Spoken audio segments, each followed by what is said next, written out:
ওই ভাই, তোমরা না আমার লক্ষ্মী ভাই, তোমাদের দুটো পায়ে পড়ে ভাই, প্লিজ ভিডিওটা টেনে চলে যাও না, একটা লাইক কমেন্ট করে যাও না ভাই, প্লিজ ভাই একটা লাইক কমেন্ট করে যাও ভাই। তোমরা না আমার লক্ষ্মী ভাই, কলিজার ভাই, কলিজার টুকরা ভাই।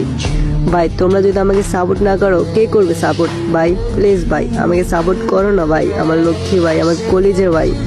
ভাই তোমরা তো মানে আমি তোমাদেরকে কতটা ভালোবাসি ভাই জানো, তোমরা আমাকে তবুও সাপোর্ট করো না ভাই। ভাই তোমাদের ছোট ভাই যদি তোমাদের কাছে কিছু চাইতো, তোমরা দিতা না? বলো, দিতা না? তোমাদেরকে দিতে হতো, ঠিক আছে ভাই। ভাই তোমাদের ছোট ভাই হিসেবে লাইক চাইতেছি ভাই, প্লিজ ভাই আমাকে একটা লাইক করে দিয়ে যাও না ভাই, একটা লাইক একটা কমেন্ট করে যালে কি হইব ভাই? ভাই দাও না ভাই, তোমাদের ছোট ভাই হিসেবে বলতেছি ভাই, প্লিজ ভাই আমাকে একটা লাইক কমেন্ট করে দাও না ভাই, একটা লাইক কমেন্ট করে দাও প্লিজ ভাই।